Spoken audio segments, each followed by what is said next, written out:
આકાશવાણી અમદાવાદ વડોદરા પ્રાદેશિક સમાચાર પ્રવેશ અડિયેચા વાંચે છે. ગુજરાત માધ્યમિક અને ઉચ્ચતર માધ્યમિક શિક્ષણ બોર્ડ દ્વારા ધોરણ 10નું 83.08% પરિણામ જાહેર કરાયું છે. રાજ્યના 989 કેન્દ્ર પર યોજાયેલી આ પરીક્ષામાં મહેસાણા જિલ્લાનું કાંસા અને ભાવનગર જિલ્લાનું ભોળાત કેન્દ્ર 99.11% પરિણામ સાથે સમગ્ર રાજ્યમાં પ્રથમ રહ્યું છે. જ્યારે ખેડા જિલ્લાના અંબાવ કેન્દ્રનું સૌથી ઓછું 29.56% પરિણામ રહ્યું છે. રાજ્યમાં કુલ 7,46,892 વિદ્યાર્થીઓએ આ પરીક્ષા આપી હતી. તેમાંથી 6,20,532 વિદ્યાર્થીઓ પાસ થયા છે. શિક્ષણ મંત્રી ડૉક્ટર કુબેર ડિંડોરે પણ વિદ્યાર્થીઓને શુભેચ્છાઓ પાઠવી હતી. ધોરણ 10 તેમજ સંસ્કૃત પ્રથમાની વાર્ષિક પરીક્ષામાં ઉત્તીર્ણ થનાર સૌ વિદ્યાર્થી ભાઈ બહેનોને હાર્દિક અભિનંદન શુભકામનાઓ. માર્કશીટમાં રહેલા ગુણ કરતા વ્યક્તિમાં રહેલા ગુણ સદગુણ વધારે મહત્વના છે. આ કોઈ જીવનની છેલ્લી પરીક્ષા નથી. પરીક્ષા સમયમાં માત્ર વિદ્યાર્થીની સ્મરણશક્તિની કસોટી થતી હોય છે. આપ સૌ આગામી તમામ પરીક્ષાઓમાં સફળતા મેળવીને ઉજ્જવળ ભવિષ્યના પથ પર ગતિશીલ રહો એ જ પ્રાર્થના છે. અભિનંદન. દરમિયાન 89.29% પરિણામ સાથે બનાસકાંઠા જિલ્લો સમગ્ર રાજ્યમાં પ્રથમ રહ્યો છે. જ્યારે ખેડા જિલ્લાનું સૌથી ઓછું 72.55% પરિણામ રહ્યું છે. અમારા પ્રતિનિધિ જણાવે છે કે ભરૂચ જિલ્લાની 70 શાળાઓનું જ્યારે તાપી જિલ્લાની 30 શાળાનું પરિણામ 100% આવ્યું છે.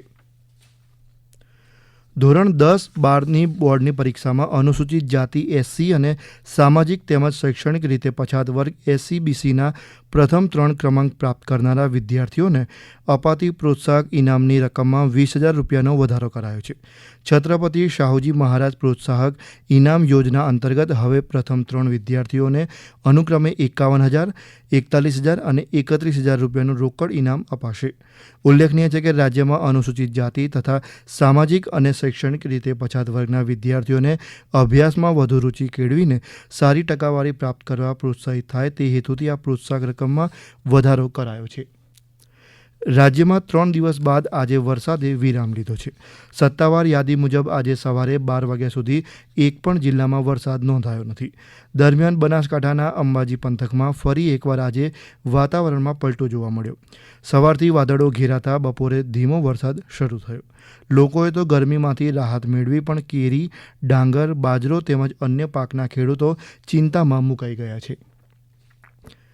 તાપીના વાલોડના ધારાસભ્ય મોહન ઢોડિયાએ વરસાદના કારણે થયેલા નુકસાન બદલ સહાય માટે મુખ્યમંત્રી ભૂપેન્દ્ર પટેલને રજૂઆત કરી છે. શ્રી ઢોડિયાએ લખેલા પત્રમાં જણાવ્યું કે કમોસમી વરસાદ અને વાવાઝોડાના કારણે સુરત, તાપી, વલસાડ, નવસારી જિલ્લામાં ડાંગર અને કેરીના પાક તેમજ ઘરોને ભારે નુકસાન થયું છે. સરકાર નુકસાનનો સર્વે કરી તેમને સહાય ચૂકવે તેવી પણ શ્રી ઢોડિયાએ માંગ કરી છે. છોટાઉદેપુર જિલ્લાના કલેક્ટર ગાર્ગી જૈનની અધ્યક્ષતામાં યોજાયેલી બેઠકમાં વાવાઝોડા અને કમોસમી વરસાદની પરિસ્થિતિ તેમજ તૈયારીઓની સમીક્ષા કરવામાં આવી. આ બેઠકમાં 6 તાલુકામાં જનજીવનને અસર કરતા વીજ પુરવઠો, વિવિધ ધોરીમાર્ગ પર ઝાડ પડવા, પાકને નુકસાન, કાચા અને પાકા મકાન ધરાશાયી થવા, પશુ અને માનવ મૃત્યુ, સિંચાઈ વ્યવસ્થા, અનાજનો પુરવઠો, અસરગ્રસ્તોને રહેઠાણની વ્યવસ્થા જેવા મુદ્દે પણ ચર્ચા કરવામાં આવી. આ ઉપરાંત આગામી 2 દિવસ ભારે વરસાદની આગાહીને પગલે કલેક્ટરે લાઇન વિભાગના અધિકારી અને કર્મચારીઓને મુખ્ય મથક પર હાજર રહેવા સૂચના આપી. બીજી તરફ જિલ્લામાં 31 જેટલા ધરાશાયી થયેલા વૃક્ષ હટાવી માર્ગ અને મકાન વિભાગે રાજ્ય રાજમાર્ગને ફરી પૂર્વવત કર્યો છે. પંચમહાલમાં વાવાઝોડા અને કમોસમી વરસાદથી ખેડૂતોના ઊભા પાકને ભારે નુકસાન થયું છે. જિલ્લામાં બાજરી, મકાઈ, તલ સહિતના પાક બગડી જવાની ભીતિ સેવાઈ રહી છે. ત્યારે ખેડૂતો પાકના નુકસાન બદલ સરકાર પાસે વળતરની માંગ કરી રહ્યા છે. અમારા પ્રતિનિધિ વિપુલ પુરોહિત જણાવે છે કે કાલોલના મલાવ, રાબોડ, અલવા, જીલિયા સહિતના ગામે નીલગિરીના વૃક્ષો પડી જતા 1 વીઘાએ 60,000 રૂપિયાનું નુકસાન થયું છે. કચ્છમાં ભારત પાકિસ્તાન સરહદ નજીક ખાવડા પાસે સવારે એક શંકાસ્પદ ઉડતી વસ્તુ હાઈ ટેન્શન પાવર લાઇન સાથે અથડાઈ હતી. અમારા પ્રતિનિધિ હેમાંગ પટણી જણાવે છે કે આ વસ્તુ સરહદ પારથી આવી હતી કે નહીં તેની કોઈ પુષ્ટિ થઈ નથી. પશ્ચિમ કચ્છ પોલીસ અધિક્ષક વિકાસ સુંડાએ જણાવ્યું આ શંકાસ્પદ વસ્તુ વાયુસેનાને સોંપવામાં આવી છે. આ અંગે વધુ તપાસ વાયુસેના અને સરહદી સુરક્ષા દળ કરી રહ્યું છે. આ સમાચાર આપ આકાશવાણીના અમદાવાદ વડોદરા કેન્દ્ર પરથી સાંભળી રહ્યા હતા. આ સમાચાર આપ અમારી YouTube channel AIR news Gujarat પર પણ સાંભળી શકશો.